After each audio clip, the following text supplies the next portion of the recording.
안녕하세요. 오는 주일은 이수관 목사님께서 고린도전서를 계속해서 설교해 주시기에 이번 주 목장 성경 공부는 고린도전서 16장 1절에서 4절까지 함께 공부하도록 하겠습니다.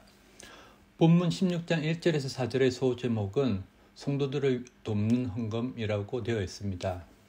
1절을 보시면 성도들을 도우려고 모으는 헌금에 대하여 말합니다. 내가 갈라디아 여러 교회에 지시한 것과 같이 여러분도 그대로 하십시오. 본문에서 알 수 있는 것은 사도 바울이 헌금에 관하여 이야기하고 있으며 그것도 특별한 헌금인 성도들을 도우려는 헌금이었습니다. 또 그러한 헌금의 방법은 이전에 사도 바울이 갈라디아 여러 교회에 지시한 것 같이 라고 그대로 하라고 이야기하고 있습니다. 이 편지를 받고 있던 고린도 교인들은 바울이 편지를 쓰던 당시의 시대 상황을 이해하고 있었기에 이렇게 사도 바울이 말하는 것이 무슨 뜻인지 알고 있었는 듯 합니다. 하지만 2000년이 지난 지금 오늘을 살아가는 우리들은 문헌을 비교해서 그 당시 상황들을 이해할 필요가 있겠습니다. 사도행전 11장에 보시면 스데반의 박해로 유대와 예루살렘에서 믿던 많은 사람들이 소아시아로 흩어져 가고 그러던 중 바울과 바나바가 소아시아의 안디옥에서 머물 때 있었던 일입니다. 사도행전 11장 27절에서 29절 그 무렵에 연자 몇이 예루살렘에서 안디옥으로 내려왔다. 그 가운데 아가보라는 사람이 성령의 감동을 받아서 일어나 온 세계에 큰 기근이 될 것이라고 예언하였다. 바로 그 기근이 글라우디오 황제 때에 들었다. 그래서 제자들은 각각 자기 형편에 따라 몫을 정하여 유대에 사는 신도들에게 구제금을 보내기로 결정하였다.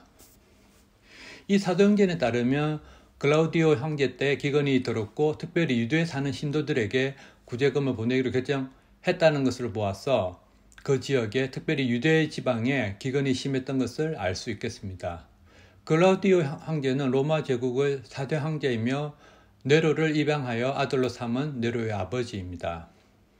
이 고린도전서를 쓰던 때 에베소에 있었던 사도 바울이 고린도 교인에게 갈라디아 여러 교회에 지시한 것 같이 라고 고린도 교인들이 성도들을 위하여 특별히 유대 예루살렘에 있는 교인들을 위하여 헌금하라고 이야기하고 있습니다.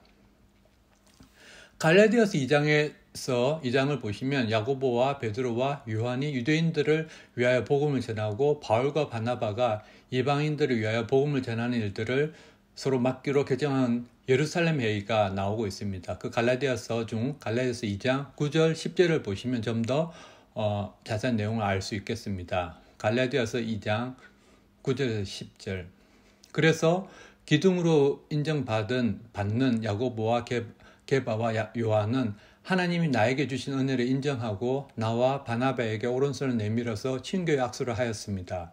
그렇게 하여 우리는 이방 사람들에게로 가고 그들은 할례 받은 사람에게로 가기로 하였습니다. 다만 그들이 우리에게 바란 것은 가난한 사람을 기억해 달라고 한 것인데 그것은 바로 내가 마음을 다하여 해오던 일이었습니다.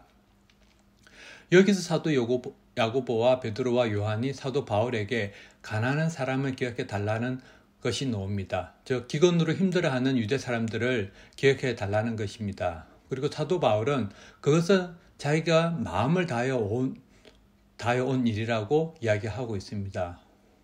오늘 본문 1절을 통해서 어려움에 처해 있던 유대 성도들을 향하여 갈라디아와 고린도를 포함한 소아시아 지역의 이방 성도들이 헌금을 하고 있는 것을 알 수 있습니다.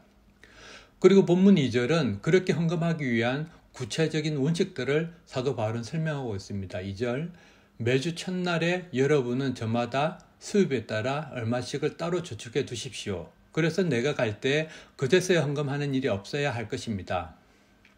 본문에서 저희가 알 수 있는 것은 첫 번째 원칙은 매주 첫날에 헌금을 준비해야 한다는 것입니다. 성도를 돕기 위한 헌금을 미리 일정하게 준비하라는 것입니다. 그래서 갑자기 한 번에 헌금하지 말라고 이야기하고 있습니다. 그리고 두 번째 원칙은 여러분은 저마다에서 알 수 있는 것처럼 헌금은 모든 사람들에게 해당된다는 것입니다. 부자만 하는 것이 아니라 모든 믿는 사람이 헌금을 한다는 것을 알 수가 있습니다. 그리고 세 번째 원칙은 수입에 따라 한다는 것입니다. 모든 사람에게 일괄적으로 똑같은 액수의 헌금을 하는 것이 아니라 각자의 수입에 따라 한다는 것입니다. 다음으로 네 번째 원칙은 따로 떼어 놓는 것입니다. 이렇게 구제를 위한 헌금을 미리 생각해서 따로 떼어 놓아야 한다는 것입니다. 그리고 마지막으로 다섯 번째 원칙은 네 번째 원칙과 비슷한 의미인데 저축해 두십시오 라고 하면서 사도 바울은 헌금을 미리 저축해 두라고 하고 있습니다. 쓰고 남은 돈을 헌금하는 것이 아니라 미리 저축해 두라고 이야기하고 있습니다. 다음으로 3절에 그렇게 모아진 헌금을 어떻게 보낼지에 관하여 사도 바울은 이야기하고 있습니다. 3절 내가 그리로 가게 되면 그때 여러분이 선정한 사람에게 내가 편지를 써 주어서 그가 여러분의 선물을 가지고 예루살렘으로 가게 하겠습니다. 즉 사도 바울은 지금 이 편지를 쓰고 있는 에베소에서 고린도로 갈 때 고린도 교인들이 뽑은 사람에게 자기의 친필을 써서 고린도 교인들이 헌금한 것을 어려움을 겪고 있는 예루살렘 교인들에게 가지고 가도록 하겠다고 이야기하고 있습니다. 여기서 사도 바울의 생각과 의도를 알 수 있습니다. 고린도 교인들이 모은 헌금을 본인이 직접 예루살렘으로 수송하면서 일으킬 수 있는 오해를 불러일으키지 않으려는 것을 알 수 있습니다. 그리고 사도 바울은 본문에서 여러분의 선물을 가지고 예루살렘을 가게 하겠습니다 라고 말하면서 이렇게 어려움에 처한 예루살렘 교회를 향해서 이방 교인들이 자신들의 처지에 따라 모은 헌금을 선물이라고 표현하고 있습니다. 어쩌면 사도 바울은 이방 교인 고린도 교인들에게 여러분이 하나님의 은혜로 구원을 선물로 받은 것처럼 그 은혜를 예루살렘 교회에 선물로 보내십시오라는 그 의미가 함축되어 있는 듯합니다. 그래서 히브리서 기자는 다음과 같이 말씀하고 있습니다. 히브리서 13장 16절에 보시면 선을 행함과 가진 것을 나누어 주기를 소홀히 하지 마십시오.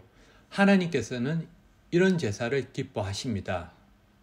즉 하나님께서 기뻐하시는 것, 하나님께서 기뻐하시는 제사는 첫 번째 선을 행하고 두 번째 가진 것을 나누는 것이라고 하고 있습니다. 왜냐하면 우리가 하나님의 선물인 구원을 아무 대가 없이 어떤 지불함도 없이 은혜로 받았기 때문입니다. 그래서 우리는 그 은혜를 나누어 주어야 하고 특별히 어려움과 힘든 처지에 있는 지체에게 흘려보내야 합니다. 그러면 하나님의 은혜와 사랑이 낮은 곳으로 계속해서 흘러가듯이 온 세상에 미치기 때문입니다.